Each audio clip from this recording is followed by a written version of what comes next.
Olá, ouvintes! Começando mais um TDC em Bolos, o seu podcast quinzenal toda segunda-feira, só com aquele suprassumo do conhecimento, sabe aquele assim? Suprassumo do conhecimento. Gostou, Pedro? Gostou? Beleza, fechou. Meu nome é Frederico Amorim. O meu nome é Pedro Magno. E hoje a gente está aqui para falar de um assunto de todo dia do pronto-socorro enfermaria, que é síncope. Todo mundo tem medo. Todo mundo tem medo. Você acredita, Fred, que a gente tem um episódio já de síncope, né? Um caso clínico, episódio 29. Pesado esse caso, era difícil esse caso. E que você falou a mesma frase que você falou agora, sabia? Porque eu reouvi o episódio pra vir gravar e você falou exatamente a mesma frase. Eu tenho medo de síncope. Então parece que é uma coisa bem enraizada aí. Eu morro de medo de síncope. Eu acho que o ponto aqui é porque síncope é sempre uma dúvida, né? Porque pode ser algo muito grave, pode ser um aviso de que algo muito grave está acontecendo, ou pode ser só porque o paciente fez força demais, né? Sim. E que nunca mais vai ter de novo. Então, devido a isso, a gente fica muito na dúvida, né? Se esse caso de síncope é grave ou não. E nessa dúvida gera a pergunta do título do episódio, que é quando internar uma síncope. Top. Eu acho que aqui a gente precisa falar que alguns desses pontos que a gente vai trabalhar hoje já foram abordados no episódio número 29, mas a gente está trabalhando aqui quase como aquele conceito de educação continuada, né, Fred? Porque na medicina as coisas são muito sobre repetição. Conforme você vai lendo, ouvindo, você vai decorando. E aqui é um dos motivos do TDC em Bolos de hoje. Eu, por exemplo, nem lembro o que eu falei naquele episódio, então... E você falou muito. Sério. Lembro zero. Mas não só isso, Pedro, acho que tem gente que às vezes quer só essa informaçãozinha, né? Ela só quer esses 10 minutos assim, putz, quando que eu interno? O resto, ela depois pode ouvir se quiser. Vamos só no que é importante. Aqui é o seguinte, Fred. Primeiro, eu preciso trabalhar alguns conceitos antes de chegar de quando que eu preciso internar o paciente. Bora. Primeiro, eu preciso falar rapidinho sobre síncope, né? Que é um diagnóstico diferencial daquela síndrome da perda de consciência transitória. Legal. Que junto disso vai ter convulsão, hipoglicemia, a gente até falou no episódio do AIT da região vértebro-basilar também, e tem até a crise não epiléptica psicogênica, né? A gente fala isso no episódio 5, a gente fala isso no primeiro episódio convulsivo, de número 98, que são pacientes que não fazem de propósito, mas devido a um caráter psicogênico, ele faz um episódio que parece convulsão, mas não é, né? Difícil esse diagnóstico, né? Dificílimo. De qualquer forma, síncope entra aqui, que é aquele quadro onde o paciente ele pode ter poucos abalos, mas ele não vai ter mordedura de língua, principalmente da parte lateral, ele não vai ter o pós-ictal clássico, e ele vai ter aquela recuperação rápida do nível de consciência depois do colapso, né? Perfeito. E aí, dentro da síncope, eu tenho outros diagnósticos diferenciais. Tem 3 possíveis causas para essa síncope que a gente precisa falar aqui. Tá. Primeiro, essa síncope pode ser devido a uma hipotensão ortostática. Legal. É por isso que todo paciente com síncope no pronto-socorro precisa fazer aquela medida de pressão arterial deitado e em pé. Tá. Existem as síncopes reflexas, que entram aquelas síncopes vasovagais, aquelas síncopes situacionais, né? Depois de fazer força, depois de se emocionar e tudo mais. Uhum. Esse é comum, né? Essa é a mais comum. Cerca de 40% das síncopes no pronto-socorro são esses o motivo. Perfeito. E tem as síncopes que me preocupam, que são as síncopes cardíacas, que são principalmente as cardiopatias estruturais e as arritmias. Essas que me dão medo. Essas é o que define o seu medo de síncope, né? É, porque é engraçado que tem causas muito graves e muito tranquilas, né? Acho que esse é um dos grandes problemas da síncope. E o legal é porque quando eu vou falar sobre os motivos de internar, Fred, você vai perceber que é muito sobre buscando a cardíaca. O que nesse paciente, na minha frente aqui no pronto-socorro, faz eu pensar, putz, será que é cardíaca? Porque se for, esse paciente ele vai precisar ser monitorizado, ecocardio, se você conseguir fazer um Holter, tudo isso para ver se essa síncope é cardíaca mesmo ou não. Tá. A importância de saber que ela é cardíaca ou não é porque a cardíaca é mais grave. Exato. É que vai ter uma mortalidade maior depois de alguns meses, né? Entendi. O ponto aqui, Fred, é só para não deixar batida, é que por mais que a gente vai ficar focando na cardíaca, tem causas das outras que me preocupam também. Vou dar um exemplo simples aqui. O paciente está tendo uma hipotensão ortostática por hipovolemia depois de um sangramento intestinal. Perfeito. Tá. Mas acho que aqui é muito contexto, né? Se você percebe que o paciente está tendo uma perda de volume importante, peraí, essa síncope na real é só um sinal de hipovolemia que eu preciso ir atrás.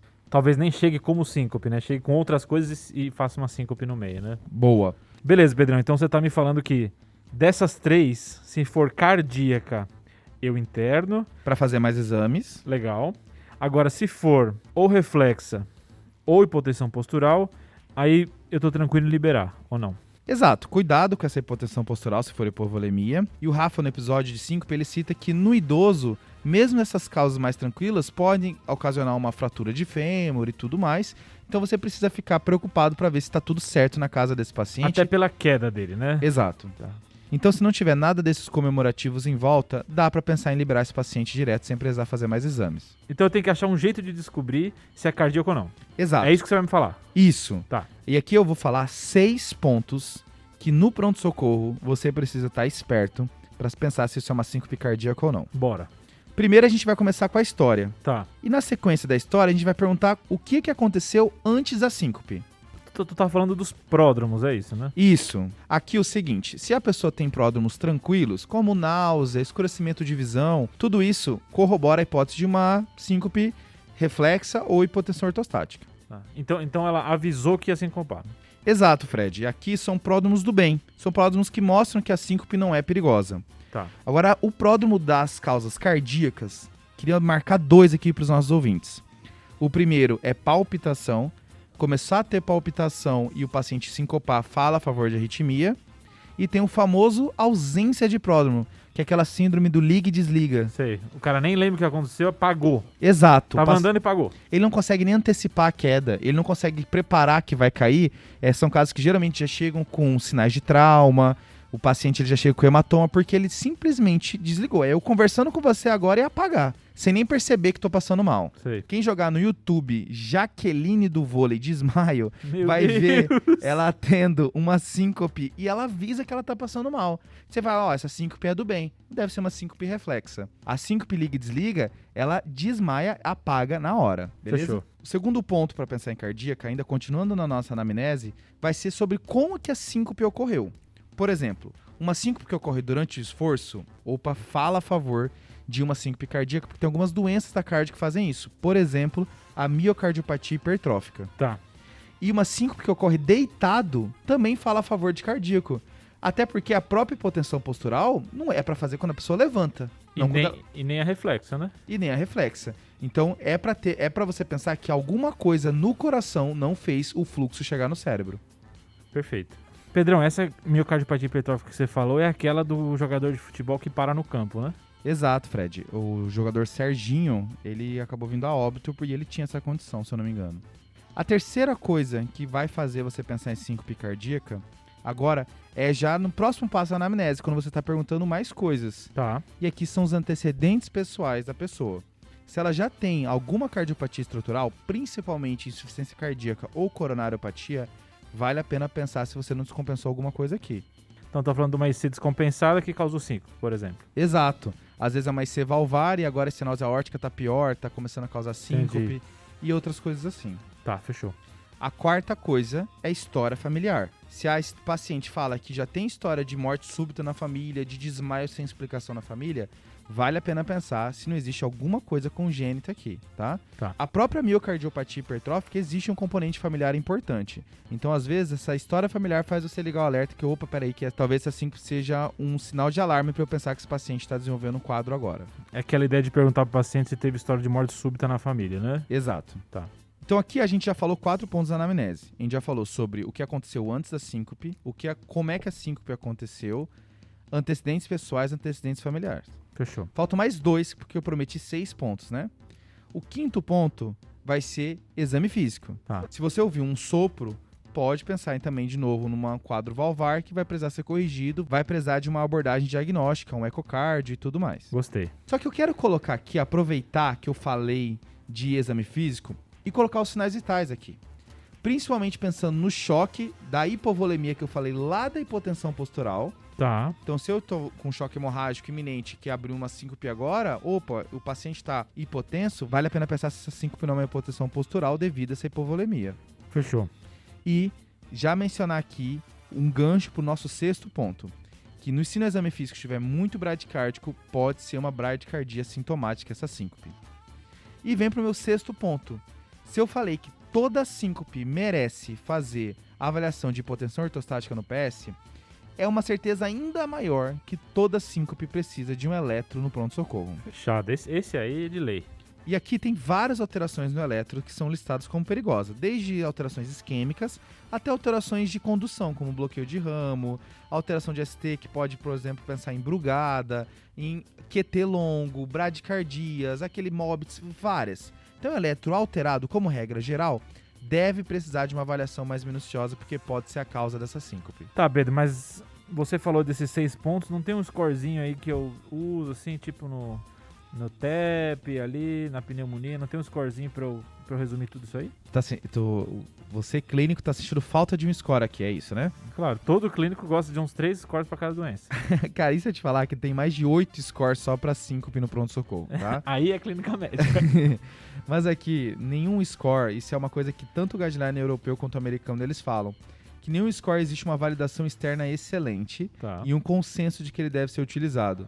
Tem até estudo comparando alguns scores com julgamento clínico e não reduziu taxa de internação e nem de complicação a longo prazo. Tá. Então, o princípio dá pra gente nos basear só nesses pontos importantes sem precisar forçar um score aqui, beleza? Até porque a maioria dos scores vão acabar utilizando esses fatores que a gente falou. Eles vão ser uma lista de coisas que lembram esses fatores que você falou, né? Boa. Então, Pedro, só pra relembrar aqui, tá?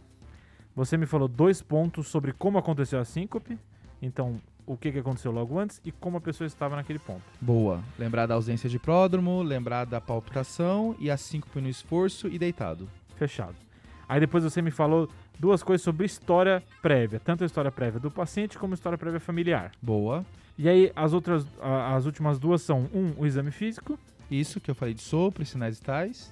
E por último, que vai ganhar todo mundo, um eletro.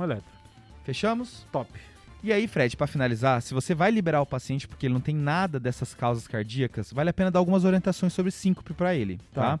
Se você entrar no site do TDC, tadeclinicard.com.br, e lá no buscar colocar pré-síncope, o primeiro link vai ser para um post do Instagram. Post do Rafa esse, hein? Exato, que é o primeiro socorros no paciente com pré-síncope. É top esse. E é legal desse post porque ele menciona algumas posições que você tem que orientar o paciente quando ele começar a perceber que vai desmaiar, ele entrar naquela posição para não ocorrer o colapso. Esse tipo de orientação é uma coisa que a gente vira e mexe e esquece, né? Uma coisa, um detalhezinho tão simples do cara fazer em casa, né? Fechou? Fechado.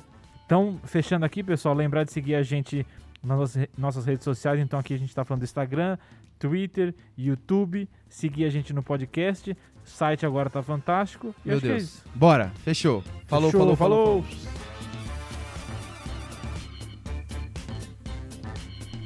Esse podcast tem como objetivo educação médica. Não utilize como recomendação. Para isso, procure o seu médico.